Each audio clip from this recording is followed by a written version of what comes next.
আসসালামু আলাইকুম, digital IT নেটওয়ার্কে আপনাকে স্বাগতম। আমি রাশেদুল ইসলাম। আমাদের আজকের টপিকটা হচ্ছে আপনার উইন্ডোজ বা কম্পিউটার সেটাতে যদি আপনি র্যাম ব্যবহার করেন, সেই র্যামটার যেন কম ব্যবহার হয়, আপনার অন্যান্য সার্ভিসগুলো ভালো থাকে।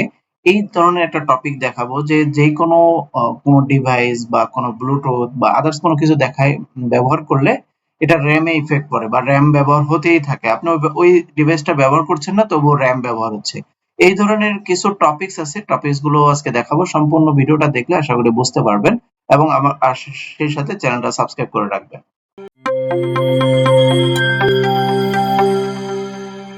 এখানে একটা ডিভাইসের নাম বলা হচ্ছে, সেটা হচ্ছে আপনার ব্লুটুথ ডিভাইস। ধরেন আমার এখানে ব্লুটুথ এই যে অলরেডি একটা ডিভাইস কানেক্ট করা আছে, যেমন মাউস, এবং সেই সাথে কিবোর্ডও কানেক্ট করা আছে, এবং সেই সাথে আমি যদি ইয়ারবাডস নামে সেটাও যদি করতে চাই তাহলে সেটাও করতে পারবো।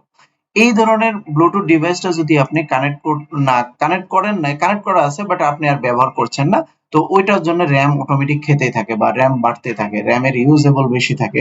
তো এই ক্ষেত্রে এটা বন্ধ করে দিলে আশা করি আর ওই র্যামটা ব্যবহার হবে না। তো সেই ক্ষেত্রে প্রথমে আপনি উইন্ডোজ আর এ ক্লিক করে সার্ভিস ডট এমএসসি তে যাবেন। এমএসসি তে যাওয়ার পরে একটা সেটিংস আছে, উইন্ডোজ টাইম নামে একটা settings, sorry, Bluetooth support service নামে একটা সার্ভিস। তো ব্লুটুথ সাপোর্ট সার্ভিস, এই যে এটাতে ক্লিক করবেন। এটাতে ক্লিক করে রাইট বাটন ক্লিক করে আপনার এই ডিভাইসটা ম্যানুয়ালি অফ করে রাখবেন। ম্যানুয়ালি যদি অফ করে রাখেন তাহলে আশা করি আপনার ওই ব্লুটুথ ব্যবহার করছেন না, তবুও যে র্যাম খাচ্ছে সেটা আর করবে না।